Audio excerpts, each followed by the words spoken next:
Study with Sanjeev sir YouTube channel पर आपका हार्दिक अभिनंदन है। ये ट्यूटोरियल बीपीएससी का जो 15 प्रैक्टिस सेट है, इससे पहले हम लोग मतलब 9 सेट देख लिए थे।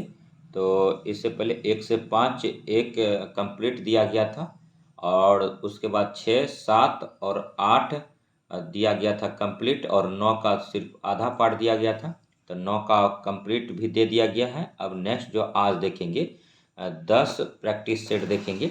तो वीडियो में बने रहिए और उसका एकमात्र उद्देश्य है आपको मिनिमम टाइम में रिवीजन कराना, क्योंकि आप जो है जितना रिवीजन करेंगे आपके लिए उतना अच्छा है। तो चलिए बिना समय गंवाए हुए वीडियो को स्टार्ट करते हैं। वीडियो अगर अच्छा लगेगा तो सब्सक्राइब कर दीजिएगा, बाकी और हम कुछ नहीं कह सकते, आपकी मर्जी। ठीक है, एक नंबर क्वेश्चन है कि किस पेशवा के समय मराठा साम्राज्य का सर्वाधिक विस्तार हुआ? तो वालाजी बाजीराव। दूसरा है अंग्रेजों द्वारा सिंध विजय संपन्न हुआ? तो लॉर्ड एलन बरो के समय। और नेक्स्ट 3 नंबर हुआ कि किस समाज सुधारक को भारत का मार्टिन लूथर कहा जाता है? तो दयानंद सरस्वती। अलीवर्दी खां बंगाल का नवाब कब बना? तो 1740 में बना। और नेक्स्ट देखिए 5 नंबर क्वेश्चन है कि निम्नलिखित में से किसे पश्चिम भारत के पुनर्जागरण का जनक कहा जाता है? तो एमजी रनाडे को कहा जाता है। और नेक्स्ट देखिए भारत की राजधानी को कोलकाता से दिल्ली स्थानांतरित किसके समय किया गया था? तो लॉर्ड हार्डिंग के समय किया गया था। और 7 नंबर क्वेश्चन है कि अमृत बाजार पत्रिका के संपादक कौन थे? तो शिशिर कुमार घोष थे। मिरातुल अखबार के कौन थे? तो राजा राम मोहन राय थे। और इंडियन मिरर के कौन थे? तो मनमोहन घोष एवं देवेंद्र नाथ टैगोर थे। और द लीडर का मदन मोहन मालवीय था। और सर्वेंट ऑफ सोसाइटी 1905 में जो किया था तो उनका संस्थापक गोपाल कृष्ण गोखले थे। तो यहाँ डी का जो मैचिंग था द लीडर गोपाल कृष्ण गोखले, तो यही गलत था क्योंकि द लीडर का संपादक मदन मोहन मालवीय ने किया था। तो नेक्स्ट देखिए 8 नंबर क्वेश्चन पर भारत की प्रथम रेलवे लाइन किस ब्रिटिश गवर्नर के समय बिछाई गई थी? तो लॉर्ड डलहौजी के समय। नेक्स्ट क्वेश्चन है अहमदाबाद मिल मजदूर का आंदोलन कब हुआ था? तो 1918 में हुआ था। और नेक्स्ट देखिए ठीक है कि मानव के लिए एक धर्म, एक जाति और एक ईश्वर का नाम किसने दिया था? नारायण गुरु ने दिया था। वह किसान आंदोलन जिसमें पहली बार सविनय अवज्ञा का प्रयोग किया था? चंपारण सत्याग्रह 1917। और नेक्स्ट देखिए 12 नंबर क्वेश्चन है अखिल भारतीय किसान सभा के प्रथम अध्यक्ष कौन थे? तो स्वामी सहजानंद थे।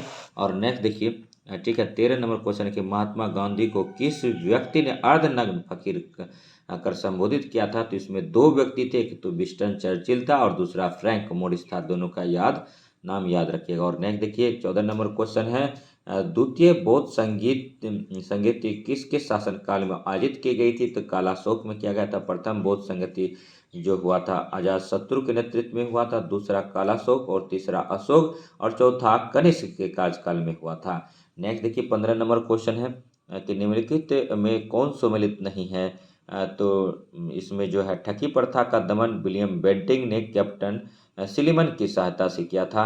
और रिंग ऑफ फेस की नीति वारेन हेस्टिंग्स का है। और दास प्रथा का अंत डॉक्टर लॉर्ड एलन बरो ने किया था, जबकि इल्वर्ट बिल विवाद लॉर्ड लिटन के कार्यकाल में नहीं आया था। यही गलत है। और नेक्स्ट देखिए 16 नंबर क्वेश्चन है कि किस आंदोलन के दौरान ऑपरेशन जीरो आवर चलाया गया था? तो भारत छोड़ो आंदोलन स्टार्ट कब किया गया था? 8 अगस्त 1942। यह स्वतः स्फूर्त आंदोलन था, क्योंकि इसमें जो था 9 अगस्त को जीरो आवर के तहत सबसे पहले कांग्रेस के बड़े बड़े नेताओं को गिरफ्तार कर लिया गया था, जैसे कि महात्मा गांधी और भी जो भी बड़े बड़े नेता थे उनको गिरफ्तार कर लिया था। नेक्स्ट 17 नंबर क्वेश्चन पर आते हैं किस व्यक्ति ने जलियांवाला बाग हत्याकांड को जानबूझकर की गई हत्या कहकर संबोधित किया? तो CF एंड्रूज ने।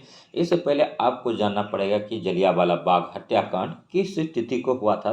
तो 13 अप्रैल 1919 को हुआ था। लॉर्ड चेम्सफोर्ड भारत का वायसराय थे। तो नेक्स्ट देखिए ठीक है, अब मान के चलिए 18 नंबर क्वेश्चन पर आगे हम लोग 18 नंबर क्वेश्चन देखते हैं कि भारत दुर्दशा पुस्तिका के लेखक कौन है? तो भारतेंदु हरिचंद हैं। और नेक्स्ट देखिए 19 नंबर क्वेश्चन दोस्तों, 19 नंबर क्वेश्चन है कि कर्म का सिद्धांत संबंधित है? तो मीमांसा से है।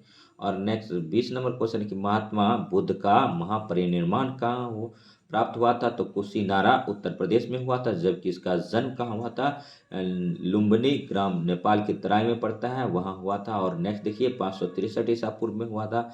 और नेक्स्ट अब आते हैं 21 नंबर क्वेश्चन, विजयनगर साम्राज्य के किस शासक ने सर्वप्रथम मुस्लिमों को अपनी सेना में स्थान दिया था, तो देवराय द्वितीय ने दिया था। और नेक्स्ट देखिए, ठीक है, 22 नंबर है कि किसके प्रशासनिक सुधारों के तहत सरकार इकाई शुरू की थी, तो शेरशाह सूरी। और 23 नंबर है कि जहांगीर ने किस ब्रिटिश नागरिक को इंग्लिश खां की उपाधि दी थी, तो विलियम हॉकिंग्स को दिया था। और शिवाजी ने किस वर्ष अफजल खां की हत्या की थी, तो 1659 में किया था, यानी 1659, और 1659 में किया था। नेक्स्ट देखिए, शिवाजी की राजधानी कहाँ था, तो रायगढ़ था। शिवाजी ने किस वर्ष अफजल खां की हत्या की थी, तो 1659 में किया था, 1659, यानी मतलब जो है इसको सीधा याद करिए, दो चार बार बोलिएगा मेरे साथ तो याद हो जाएगा।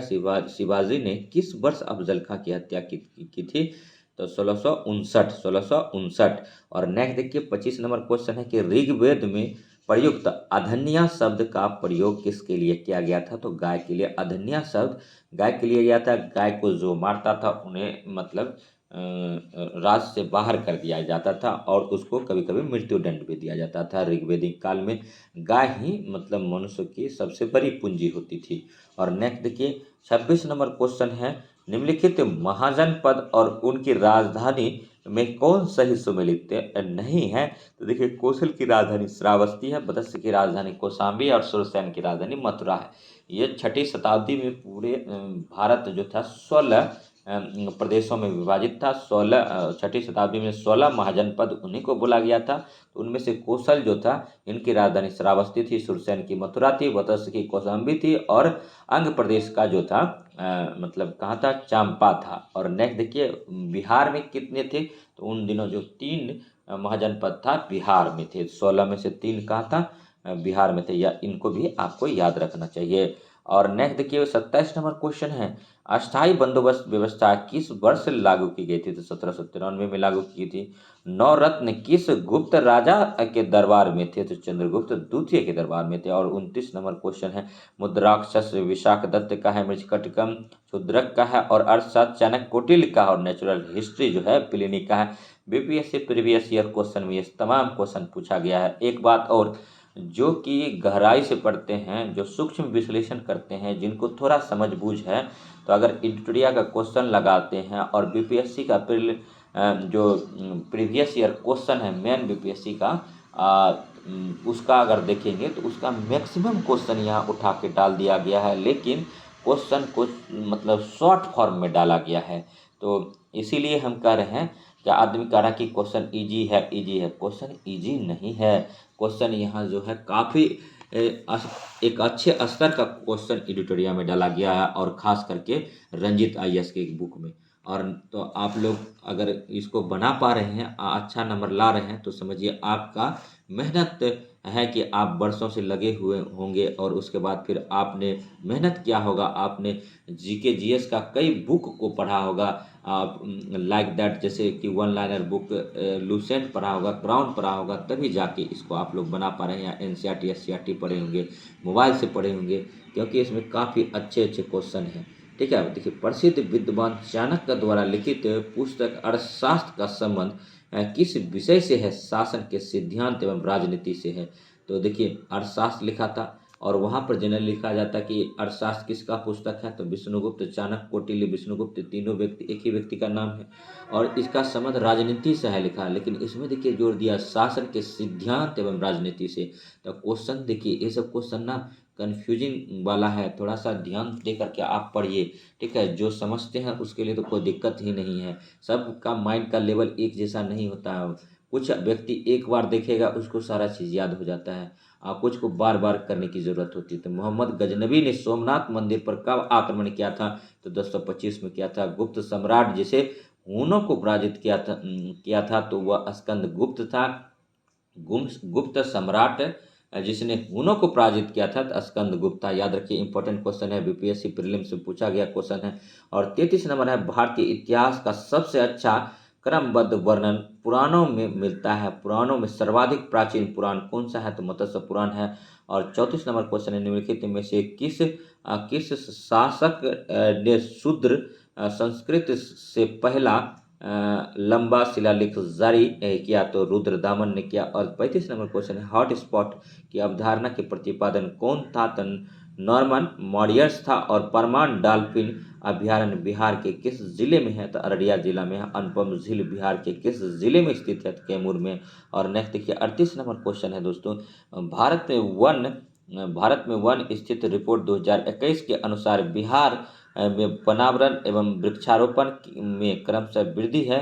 तो 75 वर्ग किलोमीटर यानी 338 वर्ग किलोमीटर। नेक्स्ट देखिए, ठीक है, और 75 वर्ग किलोमीटर और 338 वर्ग किलोमीटर, ठीक है, तो दोनों डाटा याद रखिएगा। और 39 नंबर देखिए क्वेश्चन है कि भारत में अर्ध शोधन निवारण अधिनियम 2002 कब से लागू हुआ था? तो 2005 से लागू हुआ था। ठीक है, क्वेश्चन देखिए, कुछ क्वेश्चन काफ़ी हार्ड है, लेकिन कैसे आप लोग बोल रहे हैं कि क्वेश्चन आसान है, पता नहीं।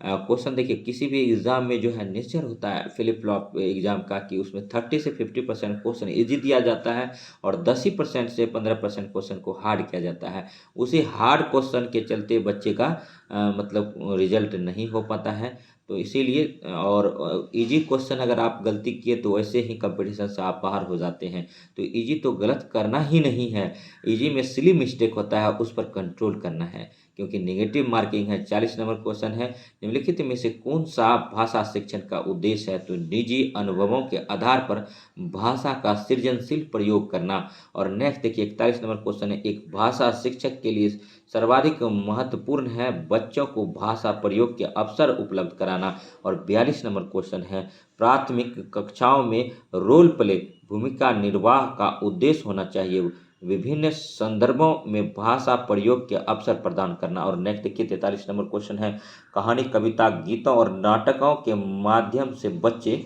अपनी सांस्कृतिक धरोहर से जुड़ते हैं। और नेक्स्ट देखिए, 44 नंबर क्वेश्चन है, हाथियों के विषय में हाथियों के विषय में नीचे दिया गया है कौन सा कथन सही है? 3 महीने का हाथी के बच्चे का भार सामान्यतः लगभग 2 कुंटल होता है, यह सही है। और एक हाथी जो है 100 केजी यानी 1 कुंटल पत्ते खा जाता है एक दिन में। और 14 से 15 वर्ष तक ही हाथी के हाथी का बच्चा उनके झुंड में रहता है। जो नर हाथी होता है वो 14-15 साल के बाद झुंड को छोड़कर चला जाता है। और झुंड की सबसे बुजुर्ग हथनी ही नेता होती है, ये भी याद रखिएगा। और नेक्स्ट देखिए, भारत का विरासत पशु किसे घोषित किया गया है? तो हाथी को किया गया है, ये भी याद रखिएगा। और सीटेट का क्वेश्चन था, ठीक है। और देखिए, 45 नंबर क्वेश्चन के हाल ही में किसी विश्व बैंक का मुख्य अर्थशास्त्री नियुक्त किया गया था? तो इंदरमीत गिल को। और नेक्स्ट देखिए, 46 नंबर क्वेश्चन है, भारत के पहले मानव यात्री ड्रोन का क्या नाम रखा गया है? तो वरुण नाम रखा गया। और 47 नंबर क्वेश्चन है कि हाल ही में किस विभाग द्वारा जागृति शुभंकर को लॉन्च किया गया है? तो उपभोक्ता मामले के विभाग में किया गया है। और 48 नंबर क्वेश्चन पर आते हैं दोस्तों। 48 नंबर क्वेश्चन कहता है, 48 नंबर क्वेश्चन कहता है कि नाटो शिखर सम्मेलन के संबंध में निम्नलिखित में से कौन सा कथन सही नहीं है? तो इसमें जो है कोई कथन सही नहीं है। देखते हैं, नाटो शिखर सम्मेलन 2022 का आयोजन मैड्रिड स्पेन में किया गया था, गलत है। वर्ष 2022 में सम्मेलन इसका 32वां संस्करण था, ये भी गलत है। और वर्ष 2023 में नाटो शिखर सम्मेलन का आयोजन लुधियाना में किया गया था, तो इनमें से कोई नहीं हो जाएगा। और नेक्स्ट देखिए, 49 नंबर क्वेश्चन देखिए, ठीक है, हाल ही में बिहार सरकार ने किस नदी पर भारत के सबसे ऊंचे रबर डैम का निर्माण कराया है? तो फल्गु नदी तट पर कराया है। फल्गु नदी कहाँ बहती है? तो ये देखिए, मतलब फल्गु नदी जो है, ठीक है, ये आपका बोध गया में बहता है। और नेक्स्ट देखिए, 50 नंबर क्वेश्चन है कि जैव उर्वरकों के बजाय रासायनिक उर्वरकों का प्रयोग करने से निम्नलिखित में क्या नुकसान होता है? तो इनमें से सभी नुकसान होता है, जैसे उच्च लागत, मिट्टी में कमी, पर्यावरण प्रदूषण और 51 नंबर क्वेश्चन है, ठीक है, उस प्रक्रिया का क्या नाम है जिसका जिसका जिसके द्वारा डीएनए और आरएनए में बदला जा सकता है, तो ट्रांसक्रिप्शन नाम है। और नेक्स्ट 52 नंबर क्वेश्चन है, वह कौन सी प्रक्रिया है जिसके द्वारा नई प्रजातियां उत्पन्न होती है, तो प्रजातिकरण है। और नेक्स्ट देखिए 53 नंबर क्वेश्चन कहता है, कौन सा पोषक तत्व एक प्रकार का कार्बोहाइड्रेट है जिसे मनुष्य द्वारा पचाया नहीं जा सकता है और फलों, सब्जियों और साबुत अनाज में पाया जाता है, तो फाइबर है। और नेक्स्ट देखिए 54 नंबर क्वेश्चन है, लाल रक्त कोशिकाओं के उत्पादन के लिए कौन सा पोषक तत्व वो महत्वपूर्ण है, तो आयरन है। और नेक्स्ट देखिए 55 नंबर क्वेश्चन है कि उस जोड़ का क्या नाम है जो तीनों तलों में गति में सहायक होता है, तो बाल और सर्किट है। नेक्स्ट देखिए 56 नंबर, ठीक है, मच्छरों को नियंत्रित करने के लिए इस्तेमाल की जाने वाली कीट भक्षी मछली है, तो हिल्सा है। और यहाँ पर थोड़ा सा डाउट लगता है क्योंकि गंबोसिया मछली के मतलब बारे में भी हम लोग पढ़े हैं, तो थोड़ा सा देख लेते हैं। 56 का एक्सप्लेनेशन देखना चाहेंगे, उसके बाद फिर बात करते हैं 56 का एक्सप्लेनेशन। और वीडियो में बने रहिए। अगर वीडियो अच्छा लग रहा हो तो लाइक कीजिए, सब्सक्राइब कीजिए। और थोड़ा सा अगर काम आपके ये वीडियो आ रहे हैं, थोड़ा सा भी आपको लगता है कि नहीं मतलब इससे फ़ायदा हो पा रहा है, तो आप जो है प्लीज़, ठीक है, वीडियो को लाइक एंड सब्सक्राइब कर दीजिए। और देखिए जो संदेश था वही निकला, ठीक है। देखिए यहाँ पर देता है 56 का बी, लेकिन आंसर देखिएगा वहाँ क्या निकलेगा। देखिए मच्छरों को नियंत्रित करने के लिए आमतौर पर इस्तेमाल की जाने वाली कीट भक्षी मछली गम्बूसिया है, जिसे मच्छर मछली के नाम से भी जाना जाता है। और गम्बूसिया मीठे पानी की एक छोटी मछली है जो मच्छरों के लावा को खाती है और खाने का काम करती है। हिल्सा और मिस्टस कीट भक्षी मछली नहीं है। हिल्सा भारतीय उपमहाद्वीप में पाई जाने वाली एक प्रवासी मछली है, जबकि मिस्टिस कैटफिश की एक प्रजाति है। तो यहाँ पर क्या है कि थोड़ा सा भी एरर आता है तो पकड़ा जाता है। और तो इसीलिए 56 में देखिए फिर से 56 नंबर क्वेश्चन पर चलते हैं दोस्तों। और 56 नंबर क्वेश्चन 56 नंबर क्वेश्चन कह रहा था, हाँ, तो देखिए 56 नंबर क्वेश्चन का जो है कह रहा था बी आंसर हो जाएगा। ठीक है, मच्छरों को नियंत्रित करने के लिए इस्तेमाल की जाने वाली कीट भक्षी मछली है, तो दोस्तों गम्बूसिया है। और ये गम्बूसिया है, ठीक है।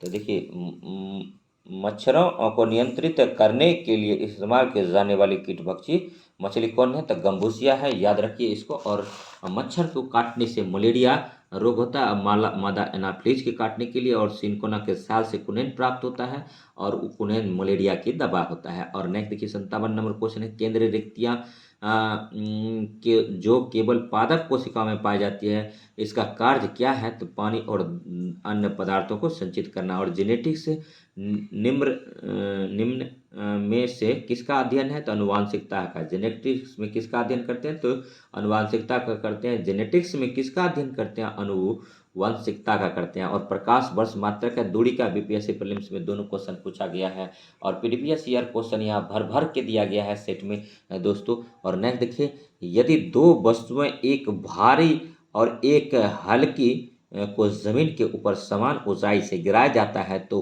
कौन सी वस्तु पहले जमीन पर पहुंचेगी, तो निर्वात में कौन सी देखिए दो वस्तुएं एक भारी और एक हल्की को जमीन के ऊपर समान ऊंचाई से गिराया जाता है, तो कौन सी वस्तु पहले जमीन पर पहुंचेगी, भारी हल्की।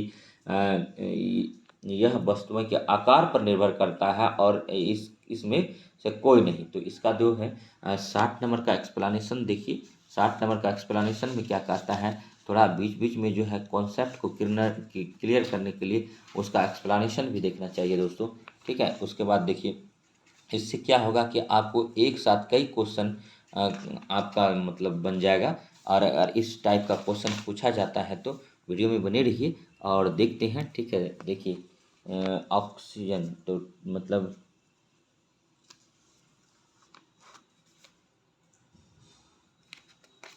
ए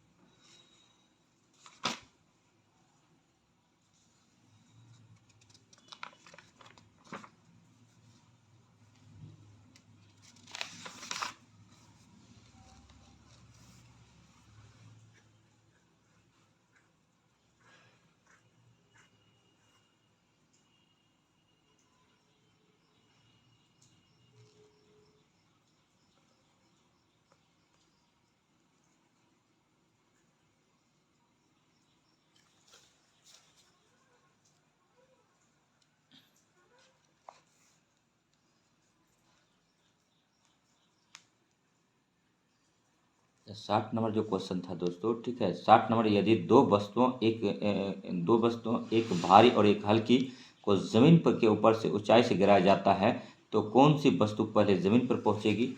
तो 60 नंबर का क्वेश्चन देखिए, अगर आप लोग को भी फटाफट अगर पता है तो आंसर दे सकते हैं इसका। देखिए 60 नंबर में है, दोनों वस्तुएं एक ही साथ ज़मीन पर पहुंचेगी, यही आंसर है, लेकिन ये आंसर उसमें था नहीं तो इसीलिए इनमें से कोई नहीं चला गया था। क्यों, इसका एक्सप्लेनेशन देख लीजिए। वायु प्रतिरोध की अनुपस्थिति में सभी वस्तुएं एक समान गुरुत्वीय त्वरण जी का अनुभव करते हैं, चाहे उनका द्रव्यमान कुछ भी हो। इसीलिए यदि दो वस्तुएं एक भारी और एक हल्की जमीन के ऊपर एक ही ऊंचाई से गिराई जाती है तो वे समान त्वरण से गिरेगी और एक ही समय में जमीन पर पहुंचेगी निर्वात की स्थिति में। तो नेक्स्ट 60 नंबर भी हम लोग देख लिए, समझ लिए। और नेक्स्ट देखिए 61 नंबर क्वेश्चन है कि रेफ्रिजरेटर कैसे काम करता है। तो रेफ्रिजरेटर के अंदर की हवा को ठंडा करके। और नेक्स्ट देखिए प्रकाश तरंगे किस प्रकार की तरंग है। तो विद्युत चुंबकीय तरंगे हैं। और अल्ट्रासाउंड तरंग की आवृत्ति रेंज क्या है। तो 20,000 हर्ट्ज और 1 मिलियन हर्ट्ज के बीच। देखिए यहाँ पर भी थोड़ा सा दोस्तों डाउट लग रहा है कि अल्ट्रासाउंड तरंगे आवृत्ति रेंज क्या है। तो थोड़ा सा इसको 63 नंबर को देखना चाहेंगे, 63 नंबर क्वेश्चन, ठीक है।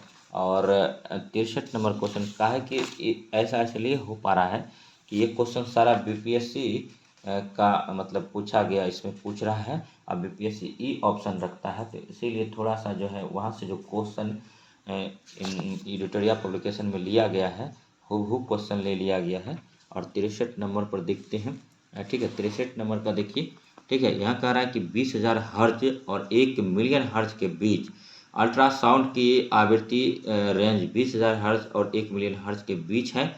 याद रखिएगा 1 हर्ट्ज होता है, ठीक है, के बीच होता है। अल्ट्रासाउंड तरंगे की आवृत्ति रेंज 20,000 हर्ट्ज और 1 मिलियन हर्ट्ज के बीच होता है। अल्ट्रासाउंड तरंगे ध्वनि तरंगे हैं।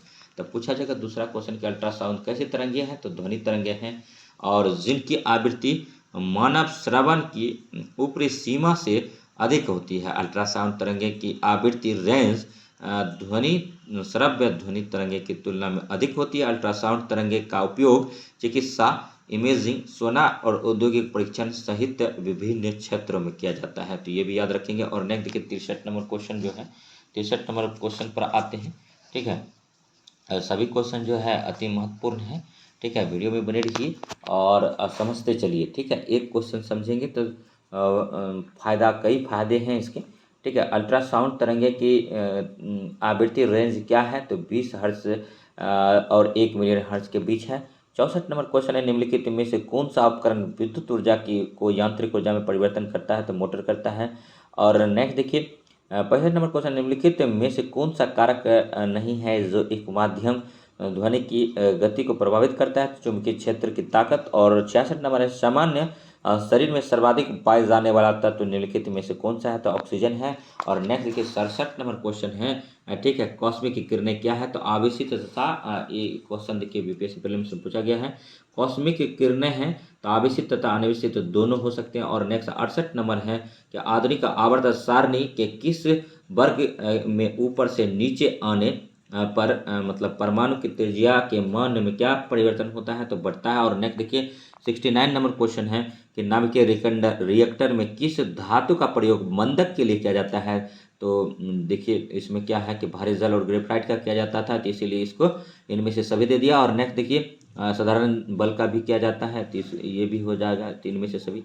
और नेक्स्ट देखिए 70 नंबर क्वेश्चन है, निम्न में से कौन सा तत्व सर्वाधिक विद्युत धनात्मक प्रदर्शित करता है। तो फ्रेशियम करता है। और 71 नंबर है कि निम्न में से किसका पीएच मान 7 होता है। तो उदासीन विलयन का होता है, उदासीन जल का होता है। और देखिए 72 नंबर क्वेश्चन पर आ गया, वनस्पति घी के निर्माण में कौन सी गैस प्रयुक्त होती है। तो हाइड्रोजन होता है। सभी क्वेश्चन बीपीएससी प्रीलिम से प्रीवियस ईयर क्वेश्चन से उठाया गया क्वेश्चन है। और स्विमिंग पूल के पानी को स्वच्छ रखने के लिए निम्नलिखित में से किसका प्रयोग किया जाता है? तो क्लोरीन का किया जाता है। और नेक्स्ट 74 नंबर क्वेश्चन है, निम्नलिखित में से राष्ट्रपति के द्वारा अपने कार्यपालिका शक्ति का प्रयोग किया जाता है तो अपने अधीनस्थ अधिकारियों के सहयोग से। और 75 नंबर क्वेश्चन के भारतीय संविधान में मौलिक अधिकारों की अवधारणा को निम्नलिखित में से किस देश के संविधान से लिया गया है? तो संयुक्त राष्ट्र राज्य अमेरिका से लिया गया। और 76 नंबर है, निम्नलिखित राज्यों में से किस राज्य में 2 स्तरीय पंचायत व्यवस्था है? सिक्किम में। ये हूबहू क्वेश्चन उठा के वहाँ से ले लिया है बीपीएससी प्रीवियस ईयर क्वेश्चन से। और नेक्स्ट देखिए 77 नंबर है, ठीक है, भारतीय संविधान के भाग 4 में दिए गए नीति निर्देशक सिद्धांतों में कौन सा तत्व शामिल है? तो पहला तो समान नागरिक संहिता, दूसरा जो है सहकारी समिति की अभिवृद्धि। और 78 नंबर क्वेश्चन है कि भारतीय संसद बनी है लोकसभा, राज्यसभा और राष्ट्रपति से मिलकर संसद बनती है, याद रखिएगा। और नेक्स्ट देखिए 79 नंबर क्वेश्चन है कि भारतीय संविधान के किस अनुच्छेद के तहत राज्यपाल के पास राष्ट्रपति की सहमति के लिए एक विधेयक को सुरक्षित करने की शक्ति है? तो अनुच्छेद 200। और नेक्स्ट देखिए 80 नंबर क्वेश्चन है, निम्नलिखित में से नगरपालिका से संबंधित 12वीं अनुसूची में कुल कितने विषय हैं? तो 18 विषय हैं। और 81 नंबर क्वेश्चन है दोस्तों कि भारत में 2 सदनी वाली पहली निर्वाचित सदस्य किस वर्ष अस्तित्व में आई थी? तो 1952 में आया था। और 82 नंबर क्वेश्चन है कि राज्यपाल से संबंधित कथनों पर विचार कीजिए। तो पहला जो हो गया 7वें संविधान संशोधन अधिनियम के अनुसार एक ही व्यक्ति 2 राज्यों के राज्यपाल हो सकते हैं। और तीसरा कथन सही है कि ठीक है, अनुच्छेद 213 के तहत राज्यपाल अध्यादेश जारी करता है। अनुच्छेद 213 के तहत राज्यपाल क्या करता है? अध्यादेश जारी करता है। तो दोनों याद रखिए। और नेक्स्ट देखिए 83 नंबर क्वेश्चन है कि उच्चतम न्यायालय की व्यवस्था के अनुसार निजी भवनों के ऊपर राष्ट्रीय झंडे को फहराना ठीक है संविधान का अनुच्छेद 19(1) के तहत एक नागरिक का मौलिक अधिकार है। और नेक्स्ट देखिए ठीक है 84 नंबर क्वेश्चन पर आ गया कि किस संविधान संशोधन द्वारा संविधान में यह प्रावधान किया गया कि मंत्रिपरिषद में प्रधानमंत्री सहित मंत्रियों की कुल संख्या लोकसभा की कुल संख्या के 15% से अधिक नहीं हो सकता? तो 51वां संविधान संशोधन। और नेक्स्ट देखिए 85 नंबर क्वेश्चन है, ठीक है, 85 नंबर क्वेश्चन है कि संविधान सभा के प्रारूप समिति में कुल कितने सदस्य शामिल थे? तो 7 थे। और नेक्स्ट देखिए 86 नंबर क्वेश्चन है दोस्तों, 86 नंबर क्वेश्चन कह रहा है कि निम्नलिखित में से किस अनुच्छेद में यह स्पष्ट किया गया कि धन विधेयक राष्ट्रपति की पूर्व सहमति से ही संसद में प्रस्तुत किया जा सकता है? तो अनुच्छेद 117। और 87 नंबर क्वेश्चन है कि पंचायती राज्य के संदर्भ में कौन सा कथन गलत है? तो 11वीं अनुसूची में कुल 18 विषय दिए गए हैं। और नेक्स्ट देखिए 88 नंबर क्वेश्चन है, ठीक है, निम्नलिखित में से किस इस्पात संयंत्र की स्थापना चौथी पंचवर्षीय योजना के दौरान की गई थी? तो विशाखापत्तनम इस्पात संयंत्र विशाखापत्तनम। और 89 नंबर है, भारत में राष्ट्रीय आय की गणना निम्नलिखित में से किसके द्वारा की जाती है? तो केंद्रीय सांख्यिकी संगठन। और 90 नंबर क्वेश्चन है कि भारतीय अर्थव्यवस्था का प्रमुख लक्षण निम्नलिखित में से कौन सा है? तो मिश्रित अर्थव्यवस्था। और नेक्स्ट देखिए 91 नंबर क्वेश्चन है दोस्तों, केंद्रीय बजट के अनुसार चालू वित्त वर्ष 2023-24 के लिए कृषि लक्ष्य ऋण लक्ष्य क्या है? तो 20 लाख करोड़ रुपए। और माउंट कोइबो स्थित है तो दक्षिणी अंडमान में, माउंट कोइबो स्थित है तो दक्षिणी अंडमान में है। और नेक्स्ट देखिए 93 नंबर क्वेश्चन, निम्नलिखित में से कौन सा जलप्रपात राजस्थान में स्थित नहीं है पूछा है? तो दूध सागर नहीं है, जबकि चुलिया और बिहार ये सब कहाँ है? तो राजस्थान में है, याद रखिएगा। और दूध सागर नहीं है, सॉरी गलती हो गया, ठीक है, क्वेश्चन को ध्यान से सुनिए, ठीक है। निम्नलिखित में से कौन सा जलप्रपात राजस्थान में स्थित नहीं है? तो दूध सागर नहीं है, तो दूध सागर जलप्रपात राजस्थान में नहीं है, तो चुलिया और बिहार होगा, नेक्स्ट सही है, ठीक है। 94 नंबर क्वेश्चन देखिए, गिरना सिंचाई परियोजना किस राज्य में स्थित है? तो महाराष्ट्र में है। और जवाई तथा सुक्री किसकी सहायक नदी है? तो लूनी का है। और लूनी कच्छ के रन में विलीन हो जाती है, इसको भी याद रखिए। और कोयम्बटूर एवं कोचिंग को कौन सा दर्रा जोड़ता है? तो पालघाट दर्रा जोड़ता है। और नेक्स्ट देखिए 97 नंबर क्वेश्चन पे है, निम्नलिखित में से कौन सी ठंडे जलधारा का उदाहरण है? तो हम्बोल्ट ठंडे जलधारा है। और 98 नंबर क्वेश्चन है, किस देश को वनों का देश के उपनाम से जाना जाता है? कांगो को बनो के देश के उपनाम से जाना जाता है। अति महत्वपूर्ण क्वेश्चन है, किस देश को बनो का देश के उपनाम से जाना जाता है? तो कांगो। और नेक्स्ट 99 नंबर है, निम्नलिखित में से कौन बलित पर्वत का उदाहरण नहीं है? तो पारसनाथ बलित पर्वत का उदाहरण नहीं है। और 100 नंबर क्वेश्चन है, किस ग्रह का वशिष्ठ गुण उसके चुंबकीय क्षेत्र का होना है? तो शनि है। और नेक्स्ट देखिए, दो उम्मीदवारों के बीच एक चुनाव में मतलब 80 मतदान। तो अब देखिए, अब मैथ का क्वेश्चन आ गया। 100 नंबर क्वेश्चन कराते हैं। अगर वीडियो अच्छा लगा हो तो लाइक कीजिए, सब्सक्राइब कीजिए और शेयर कीजिए तथा इसी प्रकार का वीडियो देखने के लिए हमारे GS study with Sanjeev sir YouTube channel से जुड़े रहिए। तो मिलते हैं नेक्स्ट प्रैक्टिस सेट लेकर, तब तक के लिए जुड़े रहिए। धन्यवाद। जय हिंद, जय भारत।